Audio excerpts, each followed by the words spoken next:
Então, graça e paz, irmãos. Boa noite com todos. Hoje estamos aqui para mais um estudo da nossa Confissão de Fé de 1689, Confissão Batista. Nós estamos no capítulo 8. Hoje nós vamos falar sobre o Senhor Jesus, Cristo, o mediador. Vamos entender um pouco mais o que a Bíblia fala sobre esse assunto, entender, conhecer mais o nosso Senhor, que é sempre muito agradável, né? A Bíblia fala que a eternidade, o céu é conhecer a Jesus, né? Então hoje nós vamos ver aqui um pedacinho do céu, né? A confissão começa assim: em seu propósito eterno, de acordo com o pacto estabelecido entre ambos, aprove a Deus escolher e destinar o Senhor Jesus Cristo, seu Filho unigênito, para ser o mediador entre Deus e os homens, para ser profeta, sacerdote e rei, o cabeça e salvador de sua igreja, o herdeiro de todas as coisas e juiz do mundo. Desde toda a eternidade, Deus deu-lhe um povo para ser a sua descendência, e para que em tempo esse povo seja por ele redimido, chamado, justificado, santificado e por fim glorificado. Então, esse é o primeiro texto da confissão, e a confissão dá algumas bases bíblicas para isso que ela afirmou no primeiro capítulo. Vamos acompanhar junto. Começa em Isaías 42:1. Eis aqui o meu servo, a quem sustenho, o meu escolhido, em quem minha alma se compraz. Pus sobre ele o meu espírito, e ele promulgará o direito para os gentios. Então, aqui é uma profecia de Isaías sobre o Messias. 1 Pedro 1:19-20. Mas pelo precioso sangue, como de cordeiro sem defeito e sem mácula, o sangue de Cristo conhecido, com efeito antes da fundação do mundo, porém manifesto no fim dos tempos, por amor de vós. Atos 3:22, disse na verdade Moisés: O Senhor Deus vos suscitará dentre vossos irmãos um profeta semelhante a mim. A ele ouvireis em tudo quanto vos disser. Mais uma parte de Atos falando sobre isso. Hebreus 5:5 e 6. Assim também Cristo a si mesmo não se gloriou para se tornar sumo sacerdote, mas o glorificou aquele que lhe disse: Tu és o meu filho, eu hoje te gerei. Como em outro lugar também diz: Tu és sacerdote para sempre, segundo a ordem de Melquisedeque. Salmos 2:6. Eu, porém, constituí o meu rei sobre o santo monte Sião. Lucas 1:33. Ele reinará para sempre sobre a casa de Jacó, e o seu reinado não terá fim. Efésios 1:22-23. E pôs todas as coisas debaixo dos seus pés, para ser o cabeça de todas as coisas. O deu à igreja, a qual é o seu corpo, a plenitude daquele que a tudo enche em todas as coisas. Hebreus 1:2. Esse texto a gente já estudou bastante. E nos últimos dias nos falou pelo seu Filho, a quem constituiu o herdeiro de todas as coisas, pela qual também fez o universo. Atos 17:31. Porquanto estabeleceu um dia em que há de julgar o mundo com justiça, por meio de um varão que destinou e acreditou diante de todos, ressuscitando-o dentre os mortos. Todavia o Senhor Jesus, Isaías 53:10. Todavia o Senhor agradou moê-lo, fazendo-o enfermar, quando der ele a sua alma como oferta pelo pecado, verá sua posteridade e prolongará os seus dias, e a vontade do Senhor prosperará nas suas mãos. Por último, penúltimo aqui, João 17:6. Manifestei o teu nome aos homens que me deste do mundo. Eram teus, tu nos confiaste, e eles têm guardado a tua palavra. Romanos 8:30. E aos que predestinou, a esses também chamou, aos que chamou, a esses também justificou, e aos que justificou, a esses também glorificou. Então a confissão falou um pouco sobre os ofícios de Cristo, né? A gente vai ver um pouco mais disso, o que que isso significa, que isso é uma coisa boa também para a gente ter uma luz, entender um pouco do Antigo Testamento, como que é a nossa relação. O pastor vai falar um pouco disso também no estudo de Romanos. Romanos explica muito bem isso.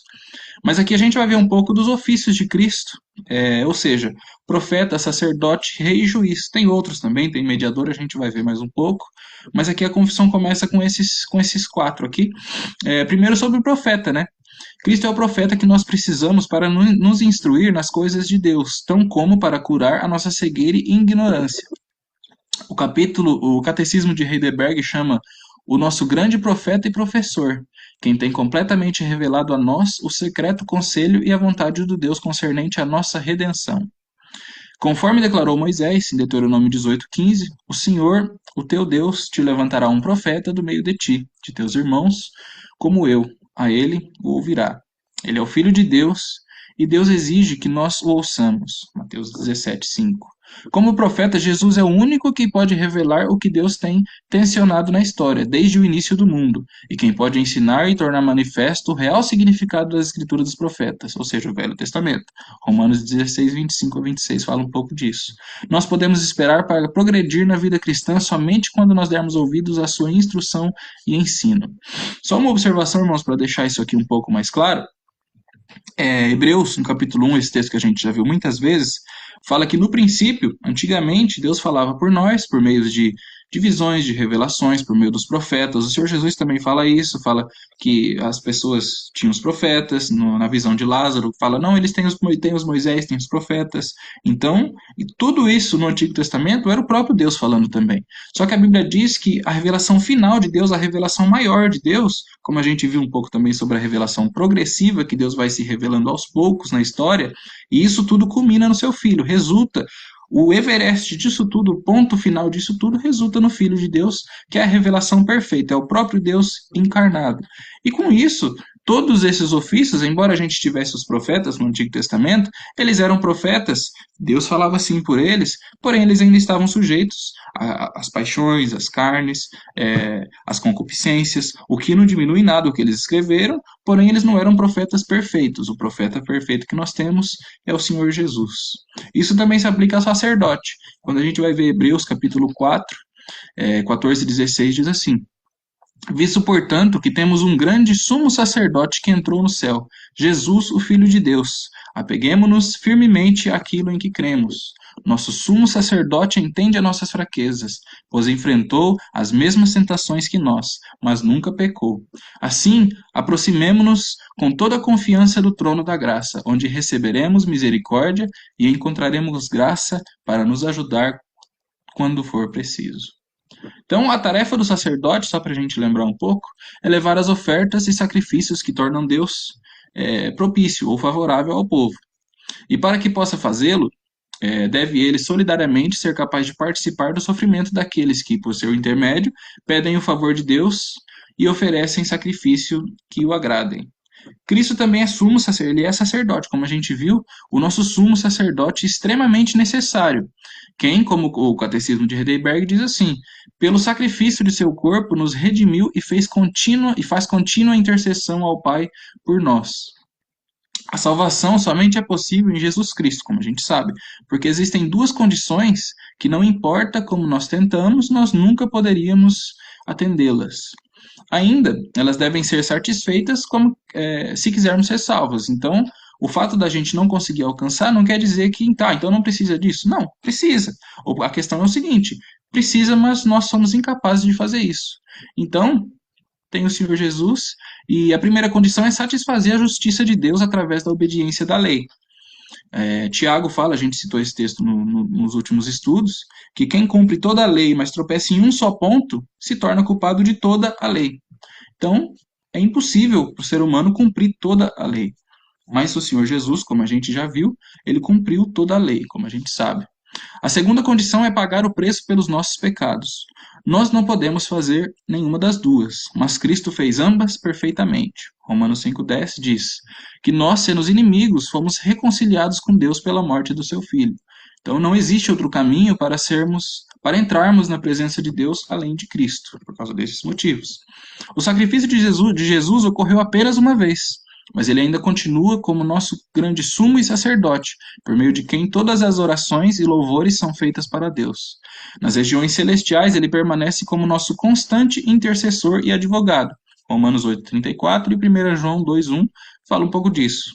Não é de admirar, então, que Paulo tenha dito que a Deus seja dada a glória por Jesus Cristo para todo sempre. Romanos 16:27. Nós podemos crescer em gozo pelo acesso a Deus somente por uma profunda confiança em Jesus como nosso sacrifício e intercessor. Não apenas era ele o sumo sacerdote perfeito, mas ele também era o sacrifício perfeito. Ele ofereceu um sacrifício perfeito e definitivo. Quando ele disse está consumado, aquilo ali foi a consumação, é um sacrifício perfeito, agradável a Deus. Seu próprio corpo e seu sangue, corpo e sangue do Cordeiro de Deus, não os do Cordeiro dos homens. Então tem uma grande diferença. Assim como o sacerdote mediou a oferta perfeita, o Cordeiro de Deus, que segundo Abraão quando disse Deus proverá, e definitiva, porque isto ele fez uma vez oferecendo a si mesmo. Hebreus 7:27 fala um pouco disso. E o próximo ofício é sobre rei, sobre o Cristo rei, né? Cristo é o rei governando sobre todas as coisas. A gente viu um pouco disso já sobre o nosso estudo sobre a providência, sobre os decretos.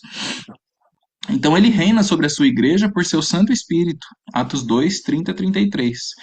Ele soberanamente dá arrependimento para o impenitente e concede perdão ao culpado. Atos 5, 31. Como herdeiro real da nova criação, ele nos conduzirá para um reino de eterna luz e amor. Da ameaçadora promessa que fala no Salmos 2:6, eu, porém, constituí o meu rei sobre o meu santo monte Sião. Ao desrevelamento do mistério da sua vontade e de tornar a congregar Cristo todas as coisas na dispensação da plenitude dos tempos, tanto os que estão no céu como os que estão na terra, Efésios 1:10. Tudo diz respeito ao filho de Davi, que vem em nome do Senhor, Mateus 21:9. Então é a descendência de Davi, o rei da descendência de Davi, de quem o salmista diz, o Senhor, digno de louvor, invocarei, e de meus inimigos ficarei livre. 2 Samuel 22:4. É nessa condição e por esse ofício que ele, a todos os quanto o receberam, deu-lhes poder para serem filhos de Deus, aos que creem em seu nome. João 1:12. De modo que o apóstolo foi possível dizer, e se nós somos filhos, somos logo herdeiros também, herdeiros de Deus e co-herdeiros de Cristo, Romanos 8:17, e também com ele reinaremos, ou reinamos, 2 Timóteo 2:12. Assim, nós podemos concordar com João Calvino quando ele diz que nós devemos pacientemente passar por essa vida pela miséria, pelo frio, pelo desprezo, reprovações e outros problemas, contentes com uma coisa, que o nosso Rei nunca nos deixará desamparados, mas proporcionará o que precisamos, nossas angústias têm fim e nós seremos chamados para triunfar. Nós somente podemos crescer na vida cristã no momento em que nós vivermos obedientemente sobre o governo de Cristo por seu poder. Então a gente já viu um pouco sobre o reinado de Cristo, vamos passar um pouco mais rápido sobre isso. A gente viu sobre os decretos, a gente viu que Deus reina, que Cristo reina sobre tudo, desde sempre. Cristo o juiz. Ora, não levou Deus em conta os tempos da ignorância. Agora, porém, notifica aos homens que todos, em toda parte, se arrependam.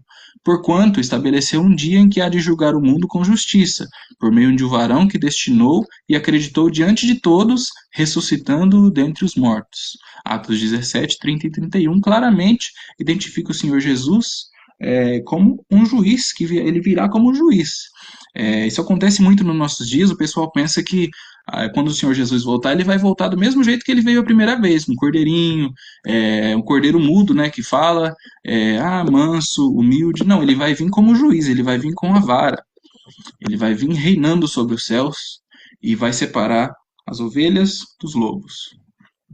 E o servo inútil lançai-o para fora nas trevas. Ali haverá choro e ranger de dentes, quando vier o Filho do Homem na sua majestade e todos os anjos com ele. Então se assentará no trono da sua glória. Mateus 25, 31, 32. Uma das maiores implicações do senhorio de Cristo é que ele julgará o mundo. No meio de um sério confronto com os líderes judeus que buscavam matá-lo, Jesus declarou que o Pai lhe deu autoridade absoluta para executar todo o julgamento sobre toda a terra. A pregação e o escrito dos apóstolos repete essa reivindicação radical várias vezes. No primeiro sermão de Pedro aos gentios, em Cesareia, ele declarou: a este ressuscitou Deus no terceiro dia e concedeu que fosse manifesto, não a todo o povo, mas às testemunhas que foram anteriormente escolhidas por Deus, isto é, a nós que comemos e bebemos com ele depois que ressurgiu dentre os mortos, e nos mandou pregar ao povo e testificar que ele é quem foi constituído por Deus juiz de vivos e de mortos. Continuando aqui no texto da confissão, o Filho de Deus, segunda pessoa da Trindade Santa, sendo o próprio Deus eterno, o resplendor da glória do Pai, da mesma essência e igual ao Pai, ele fez o mundo, sustém e governa todas as coisas que criou. Quando veio a plenitude do tempo, ele tomou sobre si a natureza humana, com todas as suas propriedades, essências e fraquezas comuns, porém sem pecado. E foi concebido pelo Espírito Santo, no ventre da Virgem Maria, pois o Espírito Santo desceu sobre ela e o poder do Altíssimo a envolveu. Foi nascido de mulher, da tribo de Judá, da descendência de Abraão e de Davi, segundo previam as Escrituras. Desse modo, duas naturezas completas, perfeitas e distintas foram inseparavelmente unidas em uma única pessoa, sem conversão, composição ou confusão. Essa pessoa é verdadeiramente Deus e verdadeiramente homem. No entanto, um só Cristo, o único mediador entre Deus e os homens. Então, aqui mais algumas bases bíblicas para a gente continuar. João 1,14. E o Verbo se fez carne e habitou entre nós, cheio de graça e de verdade. E vimos a sua glória como do unigênito do Pai. Gálatas 4:4. Vindo, porém, a plenitude do tempo, Deus enviou o seu Filho, nascido de uma mulher, nascido sobre a lei. Romanos 8:3. Porquanto o que fora impossível à lei, que estava enferma pela carne, isso fez Deus enviando seu próprio Filho em semelhança de carne pecaminosa. E no tocante ao pecado, e com efeito, condenou Deus na carne o pecado. Hebreus 2:14, 16 e 17. Visto, pois, que os filhos têm participação comum da carne e do sangue, destes também ele igualmente participou, para que, por sua morte, destruísse aquele que tem poder da morte, a saber, o diabo. Pois ele, evidentemente, não socorre a anjos, mas socorre a descendência de Abraão. Por isso, mesmo convinha que ele em todas as coisas se tornasse semelhante aos irmãos, para ser misericordioso e fiel, sumo sacerdote nas coisas referentes a Deus e para propiciação pelos pecados do povo. Hebreus 4:15. Porque não temos o sumo sacerdote que não possa compadecer-se da nossa fraqueza. Antes foi ele tentado em todas as coisas à nossa semelhança, mas sem pecado. Mateus 1, 22 e 23. Ora, tudo isso aconteceu para que cumprisse o que foi dito pelo Senhor Jesus, por intermédio do profeta. Eis que a Virgem Maria, eis que a Virgem conceberá e dará luz a um filho, e ele será chamado pelo nome de Emanuel, quer dizer Deus conosco. Lucas 1, 27, 31, 35. A uma virgem desposada por um certo homem da casa de Davi, cujo nome era José, a virgem chamava-se Maria. Eis que conceberás e dará luz a um filho, a quem chamarás pelo nome Jesus. Respondeu-lhe o anjo: Descerá sobre ti o Espírito Santo, e o poder do Altíssimo te envolverá com a sua sombra. Por isso também o ente santo que há de nascer será chamado Filho de Deus. Romanos 9:5. Deles são os patriarcas, e também deles descende o Cristo, segundo a carne, a qual é sobre todos. Deus bendito para todos sempre. Amém. 1 Timóteo 2,5, para a gente terminar. Portanto, há um só Deus e há um só mediador entre os homens, Cristo Jesus, o homem. A gente vai ver mais um pouco, mas vamos ver mais um texto da confissão. Em sua natureza humana, assim unida à divina, na pessoa do Filho, o Senhor Jesus foi santificado e ungido com o Espírito Santo, sobremaneira. Nele se encontram todos os tesouros da sabedoria e do conhecimento, porque aprove ao Pai que nele habitasse toda a plenitude, a fim de que, sendo santo, inculpável e sem mácula, cheio de graça e de verdade, ele fosse plenamente qualificado para exercer o ofício de mediador e fiador, ofício que ele mesmo não tomou para si, mas para o qual foi chamado por seu Pai. E o Pai lhe conferiu às mãos toda a autoridade e julgamento, e ordenou que executasse essa autoridade. Salmos 45:7. Amas a justiça e odeias a iniquidade. Por isso Deus, o teu Deus, te ungiu com o óleo da alegria, como a nenhum dos teus companheiros. Atos 10:38. Como Deus ungiu a Jesus de Nazaré com o Espírito Santo e poder, o qual andou por toda parte, fazendo bem e curando a todos os oprimidos do diabo, porque Deus era com ele. João 3:34. Pois o enviado de Deus fala as palavras dele, porque Deus não dá o Espírito por medida. Colossenses 2:3. Em quem todos os tesouros da sabedoria e do conhecimento estão ocultos. Colossenses 1:19. Porque aprove a Deus que nele residisse toda a plenitude. Hebreus 7:26. Com efeito, nos convinha um sumo sacerdote, assim como este, santo, inculpável, sem mácula, separado dos pecadores e feito mais alto do que os céus. João 1,14. E o Verbo se fez carne e habitou entre nós. Cheio de graça e de verdade, vimos a sua glória como do unigênito do Pai. Hebreus 7:22. Por isso, mesmo Jesus se tem tornado fiador de superior aliança. Hebreus 5:5. Assim também Cristo a si mesmo não se glorificou para se tornar sacerdote, mas o glorificou aquele que disse: Tu és o meu filho e eu hoje te gerei, como nós já vimos. João 5:22 e 27. E o Pai ninguém julga, mas ao Filho confiou todo o julgamento. E lhe deu autoridade para julgar, porque é o Filho do homem. Mateus 28:18. Jesus, aproximando-se, falou-lhes, dizendo: Toda a autoridade me foi dada no céu e na terra. Atos 2:36. Esteja absolutamente certa, pois, que toda a casa de Israel, de que a este que vós crucificastes, Deus o fez Senhor e Cristo. Então, aqui para a gente entender mais um pouco sobre as duas naturezas. Jesus é verdadeiro Deus e verdadeiro homem. Como é que funciona isso? Quais são as bases bíblicas? Na verdade, não existem dúvidas que Cristo é divino, que ele é Deus. A Bíblia, como um todo, não deixa de evidenciar esse fato. Mesmo no Velho Testamento, existem evidências de um Messias divino. Salmos 2, 6-12, 45, 6-7, 110, verso 2. Isaías 9, 6, Jeremias 23, 6, Daniel, e aqui é um mar de versículos. O Novo Testamento também é muito mais enfático e claro nesse sentido. Com a revelação progressiva, isso tudo ficou muito mais evidente na época de Jesus. Os escritos joaninos compõem esse fato incansavelmente. Então nós temos uma referência gigantesca, principalmente nos livros de João, que João focou mais nesse aspecto divino do Senhor Jesus. Lucas, por ser médico, ele foca um pouco mais na humanidade de Jesus, mas claro, sempre Jesus sendo verdadeiro Deus e verdadeiro homem. Para Paulo, a questão tem uma resposta clara. Por isso, muitas evidências são declaradas em seus escritos, mais algumas referências bíblicas. O autor de Hebreus, além de ter por propósito demonstrar a supremacia de Cristo, evidencia esse fato também, e entre outros. Os evangelhos sinóticos, os evangelhos Mateus, Marcos e Lucas, são versados sobre essa ideia, e entre muitas outras coisas também. Eu não vou entrar, porque se a gente for entrar em todos esses versículos aqui, o estudo vai dar umas 5 horas de estudo, né? Então não existe dúvidas também que Cristo é humano. Ele é verdadeiramente humano, em diferença clara entre os conceitos do gnosticismo, na realidade da humanidade, do docetismo, a integridade da humanidade, e do apolinarismo, que são algumas heresias da história, né? Atualmente, o debate sobre Cristo envolve muito mais do que a sua divindade do que a sua humanidade. Seitas por todos os lados crescem anunciando a humanidade de Cristo ou apenas a sua humanidade. Então, tem alguns exemplos de seitas aqui, principalmente a Testemunha de Jeová e os muçulmanos, que negam a divindade de Cristo.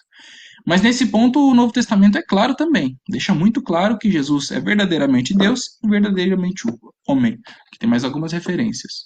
O cristianismo bíblico, então, afirma que Cristo possui duas naturezas, que ele é tanto divino quanto humano.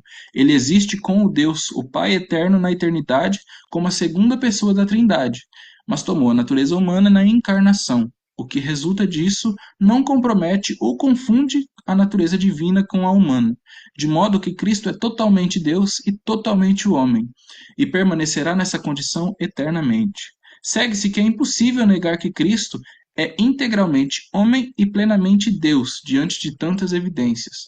A esse fato, a teologia reformada denomina união hipostática. Então, a gente chama de união hipostática, que é a expressão que descreve a existência de duas naturezas distintas, juntas e sem misturas, a humana e a divina na pessoa única de Jesus Cristo, de forma que sua humanidade não diminui a sua divindade, e o contrário também é verdade, a sua divindade não diminui a sua humanidade. E sobre isso Romanos 9 afirma categoricamente: e também deles descende o Cristo, segundo a carne, o qual é sobre todos, Deus bendito para todo o sempre. Então aqui Paulo, em um versículo só, resolve o assunto. Ele é Deus e ele é o Cristo segundo a carne. Então ele é verdadeiramente Deus e verdadeiramente homem. Esse ofício de mediador ou fiador, o Senhor Jesus assumiu de muitíssima boa vontade e cumpriu perfeitamente. Foi para isso que nasceu sobre a lei. Ele suportou o castigo que a nós era devido, que nós deveríamos ter recebido e sofrido, e foi feito pecado e maldição por nossa causa, suportando as tristezas mais aflitivas em sua alma e os sofrimentos mais dolorosos em seu corpo. Foi crucificado e morreu, e embora tenha estado sob o poder da morte, seu corpo não viu corrupção. Ao terceiro dia ele se levantou dentre os mortos, com o mesmo corpo que havia sofrido, e com o qual ascendeu ao céu. Ele está sentado à direita do Pai como intercessor, e voltará para julgar homens e anjos no fim do mundo. Então, Salmos 47, 8. Então eu disse: Eis aqui estou. No rolo do livro está escrito ao meu respeito. Agrada-me fazer a tua vontade, ó Deus meu. Dentro do meu coração está a tua lei. Hebreus 10, 5 a 10. Por isso, ao entrar no mundo, diz: Sacrifício e oferta não quiseste, antes corpo me formaste. Não te deleitaste com holocaustos e ofertas pelo pecado. Então eu disse: Eis aqui estou. Jesus cita o Salmo. Depois de dizer como acima, sacrifícios e ofertas não quisestes, nem holocaustos e oblações pelo pecado, nem com isto deleitaste, coisas se oferecessem segundo a lei. Então acrescentou: Eis aqui estou para fazer, ó Deus, a tua vontade. Remove o primeiro para estabelecer o segundo. Nessa vontade é que temos sido santificados, mediante a oferta do corpo de Jesus Cristo, de uma vez por todas. João 10, 18. Ninguém a tira de mim, pelo contrário, eu espontaneamente a dou. Jesus falando sobre a sua vida, tenho autoridade para entregar e também para reavê-la. Este mandado recebi do meu Pai. Em Gálatas 4:4, como a gente já viu, sobre a plenitude dos tempos. Mateus 3:15, Jesus lhe respondeu: Deixa por enquanto, porque assim convém cumprir toda a justiça. Então ele o admitiu. Gálatas 3:13, Cristo nos resgatou da maldição da lei, fazendo-se ele próprio maldição em nosso lugar, porque está escrito: Maldito todo aquele que for pendurado no madeiro. Então ele se fez maldição no nosso lugar. Isaías 53:6, todos nós andávamos desgarrados como ovelhas. Cada um se desviava pelo caminho, mas o Senhor fez cair sobre ele a iniquidade de nós todos. 1 Pedro 3,18, pois também Cristo morreu uma única vez pelos pecados, o justo pelos injustos, para conduzir-vos a Deus, morto sim na carne, mas vivificado no Espírito. 2 Coríntios 5:21, aquele que não conheceu o pecado, ele se fez pecado por nós, para que nele fôssemos feitos justiça de Deus. Mateus 26, 37 e 38, e levando consigo a Pedro e aos dois filhos de Zebedeu, começou a entristecer-se e angustiar-se. Então lhes disse: A minha alma está profundamente triste, até a morte. Ficai aqui e vigiai comigo. Lucas 22, 44, e estando em agonia, orava mais intensamente. E aconteceu que o seu suor se tornou como gotas de sangue caindo sobre a terra. Mateus 27, 46. Por volta da hora nona, clamou Jesus em alta voz, dizendo: Eli, Eli, lama sabachthani, que quer dizer: Deus meu, por que me desamparaste? Aqui citando o Salmo também, né? Atos 13, 37. Porém, aquele a quem Deus ressuscitou não viu corrupção.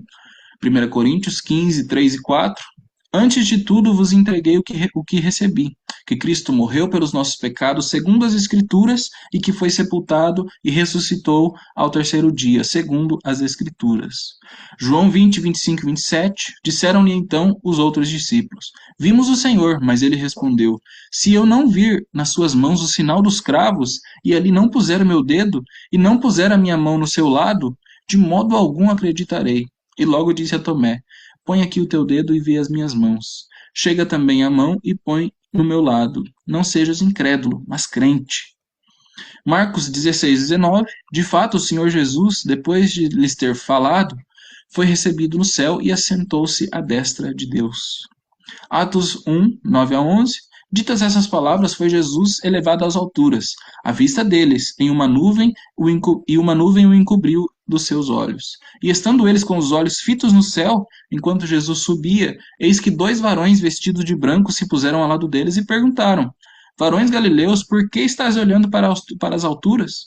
Esse Jesus que dentre vós foi assunto ao céu, assim virá do mesmo modo que viste subir. Romanos 8,34, quem os condenará? É Cristo quem morreu, ou antes, quem ressuscitou, o qual está à direita de Deus e também intercede por nós. Hebreus 9:24, porque Cristo não entrou em santuário feito de mãos, figura do verdadeiro, porém no mesmo céu para comparecer agora por nós diante de Deus. Atos 10:42, e nos mandou pregar o povo e testificar que ele é quem foi constituído por Deus juiz de vivos e de mortos. Romanos 14, 9 a 10. Foi precisamente para esse fim que Cristo morreu e ressurgiu, para ser Senhor tanto dos mortos como de vivos. Atos 1:11. Mais uma vez, varões galileus, por que estás olhando para as alturas? Segundo a Pedro 2:4, ora, se Deus não poupou os anjos quando pecaram, antes precipitando no inferno, os entregou ao abismo de trevas, reservando-os para o juízo.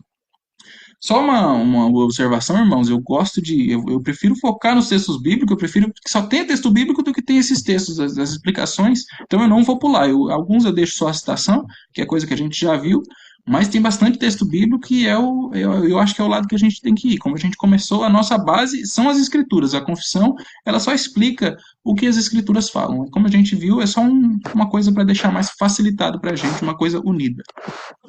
Então, aqui um pouco sobre Jesus, sobre ele ser o único mediador. Jesus é o único mediador exatamente porque ele é o único, no céu e na terra, que reúne em si as condições plenas para exercer esse serviço, da parte de Deus em nosso favor. Ele é a segunda pessoa da Trindade, sendo o próprio Deus eterno, o resplendor da glória do Pai, da mesma essência e igual ao Pai. Mas quando foi concebido pelo Espírito Santo, nasceu de mulher, da tribo de Judá, da descendência de Abraão e de Davi. Ele assumiu plenamente a natureza de homem, completa em todas as suas propriedades essenciais, fraquezas, porém sem pecado, como diz a confissão. E isso se deve porque, não sendo concebido por um homem, mas pelo Espírito de Deus no ventre de Maria. Verdadeiramente Deus e verdadeiramente homem, conforme o descreve o Credo de Calcedônia. Para ser perfeito mediador, era necessário que Jesus reunisse em si mesmo a plena humanidade, mas sem pecado, e a plena divindade. Nenhum outro, porém, concluímos, sem preencher essas condições, seria de qualquer modo apto a mediar essa relação. Por isso, ele é o único mediador. Aqui mais um texto da confissão. Por sua obediência perfeita e pelo sacrifício que fez de si mesmo, que ele, pelo Espírito Santo, ofereceu a Deus uma única vez, o Senhor Jesus satisfez plenamente a justiça de Deus, obteve a reconciliação e adquiriu uma herança eterna no reino dos céus, para todos os quantos foram dados a ele pelo Pai. Algumas referências bíblicas. Hebreus 9:14. Muito mais o sangue de Cristo, que pelo Espírito eterno, a si mesmo se ofereceu sem mácula a Deus, purificará a nossa alma, a nossa consciência de obras mortas para servirmos ao Deus vivo. Hebreus 10:14, porque com uma única oferta aperfeiçoou para sempre quantos estão sacrificados. Romanos 3:25 e 26, a quem Deus propôs no seu sangue como propiciação mediante a fé para manifestar a justiça, a sua justiça, por ter Deus, na sua tolerância, deixado impunes os pecados anteriormente cometidos, tendo em vista a manifestação da sua justiça no tempo presente, para ele mesmo ser justo e justificador daquele que tem fé em Jesus. João 17:2, assim como lhe conferiste autoridade sobre toda a terra, a fim de que ele conceda a vida eterna a todos os que lhe deste. Hebreus 9:15, por isso mesmo ele é mediador da nova aliança, a fim que, intervindo a morte para a remissão das transgressões que havia sobre a primeira aliança, recebam a promessa da eterna herança aqueles que têm sido chamados. Então, um pouco, para a gente entender essa obediência, né? Essa obediência do Senhor Jesus, como é que funciona essa obediência? Ele é o próprio Deus. Como é que funciona isso? Se fôssemos resumir numa palavra a obra de Cristo, essa palavra seria obediência. Toda a sua vida foi uma vida de obediência. Paulo diz que pela obediência de um só homem, ou seja, Cristo, muitos, os eleitos, se tornaram justos. Romanos 5:19. E que Cristo a si mesmo se humilhou, tornando-se obediente até a morte e morte de cruz. O autor de Hebreus afirma que, embora sendo filho, aprendeu a obediência pelas coisas que sofreu. 5:8 fala isso, Romanos 5:8. Se tratando da subordinação de Cristo, ou seja, da obediência, ou desta questão que está relacionada à obediência, precisamos ter algo em mente. Como que a nossa cultura entende essa subordinação? Como é que é isso? Como inferioridade. Hoje em dia, se você falar, eu sou subordinado a essa pessoa, ou aquela na história, aquela pessoa era subordinada, isso seria uma questão de inferioridade, mas nem sempre é assim. Pai, Filho e Espírito Santo são iguais em natureza, em honra e em glória. Eles são eternos, não precisam de nada nem de ninguém para trazer-lhes a existência. Pai, Filho e Espírito Santo possuem todas as características como seres dignos de divindade. Mas então, como entendemos um ponto, como entramos em um ponto importante que se refere ao Filho, o Pai possui um plano de redenção em que o Filho está presente e assume de forma voluntária um papel de subordinação e obediência. É o Pai quem envia o Filho ao mundo e o Filho obedientemente vem à Terra para fazer a vontade do Pai. Só que em nenhum momento encontramos em Jesus algum tipo de relutância em obedecer à vontade do Pai. Assim como Deus e Jesus em unidade estão em unidade quanto à perfeição, glória e honra, também estão assim na vontade que precisa ser manifestada. É obra de Deus que haja a redenção. Foi Ele quem primeiro planejou isto. E Jesus vem para realizar essa vontade de maneira que o Pai planejou. Precisamos compreender que Jesus tem um zelo enorme pela casa do Pai, pelos assuntos relacionados ao plano de Deus. Então, aqui citando aquela parte que Jesus está no templo, ele fala: tirai daqui essas coisas, não façais da casa do meu Pai casa de negócio. Lembraram-se os seus discípulos do que está escrito: o zelo da tua casa me consumirá. Ele entende a seriedade e responsabilidade com qual todas as coisas precisam ser administradas, e é por isso que ele declara também: João 4,34, disse-lhe Jesus: a minha comida consiste em fazer a vontade daquele que me enviou e realizar a sua obra. Existe em tudo isso mais uma coisa importante a ser considerada. A subordinação e obediência de Cristo foram demonstradas não apenas em momentos de sofrimento, como muitos podem pensar. Toda a obra de Cristo por nós foi uma questão de obediência dentro do plano divino. Desde o nascimento de Jesus já podemos ver ensinando essas coisas maravilhosas ao seu povo, como humildade, pois ele nasceu em um lugar humilde, houve ainda a proteção para não ser morto pelo rei Herodes, e principalmente por causa do cumprimento da promessa contida no livro de Isaías, que fala: porque um menino nos nasceu, um filho se nos deu. O governo está sobre os seus ombros, e o seu nome será Maravilhoso Conselheiro, Deus Forte, Pai da Eternidade, Príncipe da Paz, para que se aumente o seu governo, e venha paz sem fim sobre o trono de Davi e sobre o seu reino, para estabelecer e firmar mediante juízo e a justiça desde agora e para sempre. O zelo do Senhor dos Exércitos fará isto. Paulo fala na carta aos Filipenses que a nossa humildade deve ser semelhante à de Jesus. Então, Paulo afirma em Filipenses 2, 5 a 11: tendes em vós o mesmo sofrimento que houve também em Cristo Jesus, pois ele, subsistindo em forma de Deus, não julgou como usurpação ser igual a Deus, antes a si mesmo se esvaziou, assumindo a forma de servo, tornando-se em semelhança aos homens, e reconhecido em figura humana, e a si mesmo se humilhou, tornando-se obediente até a morte e morte de cruz. Pelo que também Deus o exaltou de sobremaneira, e lhe deu o nome que está acima de todo nome, e para que ao nome de Jesus se dobre todo o joelho nos céus, na terra e debaixo da terra, e toda língua confesse que Jesus Cristo é Senhor, para a glória de Deus Pai. Toda a vida e ministério de Jesus, então, demonstram essa perfeita obediência. Quando Jesus viveu em subordinação e obediência, cumpriu duas coisas vitais e fundamentais para nós. Veio para ser o nosso Redentor, o Cordeiro sem mácula, sem mancha, sem mácula e sem mancha. Caso ele tivesse pecado em algum momento, já teria quebrado esta primeira exigência de ser perfeito. Ele não conseguiria fazer a expiação nem pelos pecados dele, nem pelos nossos. Mas ele é perfeito, totalmente sem pecado. Foi por meio dessa obediência que ele mereceu todas as recompensas do Deus Pai,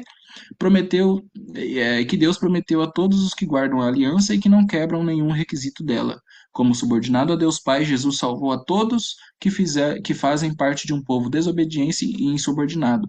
Nós fazemos parte desse povo pecador e indigno, que Paulo fala em Efésios: nós éramos mortos e nós somos salvos para sermos santos, como Jesus foi. Continuando na confissão, o preço da redenção não foi pago por Cristo senão após a sua encarnação. No entanto, a virtude, a eficácia e os benefícios da redenção foram sucessivamente comunicados aos eleitos em todas as eras, desde o começo do mundo, nas e através das promessas, tipos e sacrifícios em que Cristo foi revelado, e que o apontavam, como descendente da mulher, aquele que iria esmagar a cabeça da serpente, e como o cordeiro que foi morto desde a fundação do mundo, o mesmo ontem, hoje e para sempre. Mais algumas citações bíblicas, 1 Coríntios 10:4, e beberam da mesma fonte espiritual, porque bebiam de uma pedra espiritual que os seguia, e a pedra era Cristo.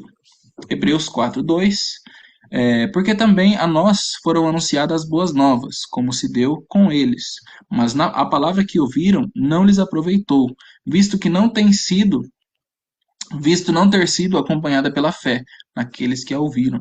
1 Pedro 1:10 e 11, foi a respeito dessa salvação que os profetas indagaram e inquiriram, os quais profetizaram acerca da graça a vós outros destinada, investigando atentamente qual a ocasião ou quais as circunstâncias oportunas indicadas pelo Espírito de Cristo que neles estava, ao dar de antemão testemunho sobre os sofrimentos referentes a Cristo e sobre as glórias que o seguiam.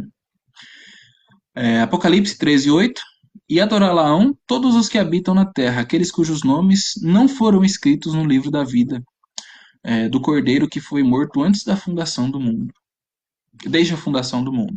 Hebreus 13:8, Jesus Cristo ontem e hoje é o mesmo e para sempre, e o é para sempre. Então aqui algumas profecias, né, do Antigo Testamento, algumas coisas que apontavam para o Messias. Constantemente o Novo Testamento fala de Cristo e da salvação. O que não é tão óbvio para as pessoas é que o mesmo é verdade no que diz respeito ao Antigo Testamento. Mas lá isso acontece como antecipação, com sombras, tipos das coisas que virão. Como a gente viu, 1 Coríntios 10:6, Hebreus 8:15 fala um pouco disso. Por exemplo, Coríntios 10 fala que os eventos que aconteceram com os israelitas no deserto eram exemplos para nós. E 1 Coríntios 10:11 diz também, essas coisas aconteceram como exemplos para nós, para a nossa instrução. Então, os sacrifícios de animais eram tipos de Cristo. Por exemplo, o templo era a presença de Deus, e Cristo é o cumprimento total desse tipo. Mateus 1:23 e João 2:21 falam um pouco disso. Os sacerdotes do Antigo Testamento eram tipos de Cristo, o grande sacerdote, como a gente viu. A consumação tem o seu lugar em Cristo. Efésios 1:10, 2 Coríntios 1:20, mas o Novo Testamento também fala que aqueles que estão em Cristo, que depositaram sua fé nele, receberam os benefícios daquilo que ele consumou. Os casos de mediadores no Antigo Testamento incluem os profetas, reis e sacerdotes. Profetas trazem a palavra de Deus para o seu povo. Reis, quando se submetem a Deus, trazem o reinado de Deus para o seu povo. Sacerdotes representam o povo na presença de Deus. Cristo, como a gente viu, é o profeta, o rei e o sacerdote que consuma todas as coisas.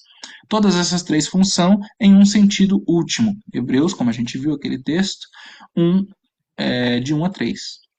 Podemos observar também os homens sábios, que trazem a sabedoria de Deus para o povo, e os guerreiros, que trazem a libertação dos inimigos, e os músicos, que trazem louvor a Deus do meio do povo, mostrando com música o caráter de Deus. A gente tem os salmos, né? Mediação ocorre não apenas através de figuras humanas, mas também por meio de instituições. Os pactos dão início a um papel de mediação, ao trazer a palavra de Deus ao povo. O templo traz a presença de Deus, o sacrifício de animais traz o perdão de Deus. Ao lermos a Bíblia, vimos que todos esses meios de mediação estabelecidos por Deus, foram estabelecidos por Deus. E porque há um só mediador, isso significa que todos esses tipos de mediação, né, eles apontavam para Cristo. Só Cristo é mediador. Embora eles tinham esse papel de mediar, eles apontavam para o verdadeiro mediador, que é único, como a gente viu. Como o plano de Deus é para a sua glória, focalizando-se em Cristo, Efésios 1:10, mais uma vez, é natural que as promessas do Antigo Testamento apontassem para Cristo, pois todas as promessas de Deus têm nele o sim, 2 Coríntios 1:20. Quando Cristo apareceu aos discípulos depois de sua ressurreição, ele os fez perceber que ele mesmo, Cristo, estava nas Escrituras. Aqui, aquela passagem dos discípulos no caminho, que ele falou, honestos e tardos de coração para crer em tudo o que os profetas disseram. Porventura não convinha que o Cristo padecesse essas coisas e entrasse na sua glória? E começando por Moisés, todos os profetas explicava-lhes o que dele se achava em todas as escrituras. Então, quando a Bíblia diz que abriu seus olhos para entender as Escrituras, na mesma passagem, não quer dizer que simplesmente Cristo mostrou a eles umas poucas predições acerca de si mesmo como Messias. Significa que Cristo é o centro do Antigo Testamento inteiro, abrangendo todas as partes do Antigo Testamento, como os judeus o conheceram. A lei de Moisés, incluindo Gênesis, a Deuteronômio, o Pentateuco, os profetas, incluindo os profetas anteriores, como os Ceutóricos, Josué, Juízes, Samuel, Reis, e os posteriores, Isaías, Jeremias, Ezequiel, Daniel e os 12. Os salmos representavam para os judeus uma terceira porção de livros, chamada de escritos. O coração de todos esses escritos é que eles apontavam para o sofrimento de Jesus, sua ressurreição e consequente pregação do evangelho a todas as nações. Lucas 24:47 fala um pouco disso. O Antigo Testamento, então, como um todo, através de suas promessas, símbolos de salvação, apontam para o cumprimento da redenção que teve lugar uma vez por todas em Cristo. Então, Cristo é o centro de tudo, né? Como a gente canta, ele é o centro de tudo que existe. E isso inclui também o Antigo Testamento. Cristo, na obra de mediação, age de acordo com as duas naturezas, cada uma delas atuando como lhes é próprio. Mesmo assim, em razão da unidade da pessoa, aquilo que é próprio de uma natureza às vezes é atribuído à pessoa de Cristo pelo nome da sua outra natureza. Então, João 3,13, ora, ninguém subiu ao céu senão aquele que de lá desceu, a saber, Jesus, o Filho do homem que está no céu. Atos 20:28, atendei por vós e todo o rebanho sobre o qual o Espírito Santo vos constitui bispos, para pastoreardes a igreja de Deus, a qual ele comprou com seu próprio sangue. Então aqui, textos que falam tanto da divindade quanto da humanidade de Cristo, as suas duas naturezas. Continuando na confissão, Cristo certamente aplica e comunica eficazmente a redenção eterna para todos os quanto ele a obteve, fazendo intercessão por elas, unindo-os a si mesmo por seu Espírito, revelando-lhes o mistério da salvação na palavra e pela palavra, persuadindo-os a crer e obedecer, governando os corações deles por seu Espírito e sua palavra, vencendo-os todos vencendo todos os inimigos deles, por seu poder e sabedoria infinitos, de modo tal e por caminhos que são os mais harmoniosos com a sua maravilhosa e insondável providência, e tudo por sua graça livre e soberana, sem a pré-condição de neles ter sido vista de antemão uma busca pela redenção. Então, aqui, só para exemplificar, a Bíblia fala claramente, Paulo fala e os Salmos falam também, que não há quem busque a Deus. Então, essa ideia de que a Deus viu que quem queria ser salvo e assim, então, ele salvou essas pessoas. Não, isso não existe. Tem algumas bases bíblicas e a confissão reafirma isso. Várias vezes, como a gente já viu. Aqui alguns textos da Bíblia, a gente está quase terminando já. João 6,37, todo aquele que o Pai me dá, esse virá a mim, e o que vem a mim, de modo nenhum lançarei fora. João 10:15-16, assim como o Pai me conheceste, assim como o Pai me conheceste a mim, e eu conheço o Pai. Eu dou a minha vida pelas ovelhas, ainda tenho outras ovelhas, não deixe aprisco. A mim me convém conduzi-las, e elas ouvirão a minha voz. Então haverá um rebanho e um pastor. João 17:9, é por eles que eu rogo, não rogo pelo mundo, mas por aqueles que me deste, porque são teus. Romanos 5:10, porque se nós, quando inimigos, fomos reconciliados mediante a morte de seu filho, muito mais estando já reconciliados, seremos salvos pela sua vida. Efésios 1:9, desvendando-nos o mistério da sua vontade, segundo o seu beneplácito que propusera em Cristo. 1 João 5:20, também sabemos que o Filho de Deus é vindo, e nos tem dado o entendimento para reconhecermos o verdadeiro, e estamos no verdadeiro, em seu Filho Jesus Cristo. Esse é o verdadeiro Deus e a vida eterna. Romanos 8:9-14, vós, porém, não estáis na carne, mas no Espírito, se de fato o Espírito de Deus habita em vós. E se alguém não tem o Espírito de Deus, esse tal não é dele. Pois todos os que são guiados pelo Espírito de Deus são filhos de Deus. Salmo 110:1, disse o Senhor ao meu Senhor, assenta-te à minha direita, até que eu ponha os teus inimigos debaixo dos teus pés. 1 Coríntios 15:25-26, porque convém que ele reine até que seja posto todos os inimigos debaixo de seus pés. O último inimigo a ser destruído é a morte. João 3:8, o vento sopra onde ele quer, ouves a sua voz, mas não sabe de onde ele vem, nem para onde vai. Assim é todo o que é nascido do Espírito. Efésios 1:8, que Deus derramou abundantemente sobre nós a sua sabedoria e prudência. Então, aqui os dois últimos textos da confissão. Este ofício de mediador entre Deus e os homens cabia exclusivamente a Cristo, como a gente já viu, que é profeta, sacerdote e rei da igreja de Deus. E nem em parte, nem totalmente pode ser transferido de Cristo para qualquer outro. Então, 1 Timóteo 2,5, portanto, há um só Deus e um só mediador entre Deus e os homens, Cristo Jesus, o homem, verdadeiro Deus e verdadeiro homem. Este número e ordem de ofícios é necessário.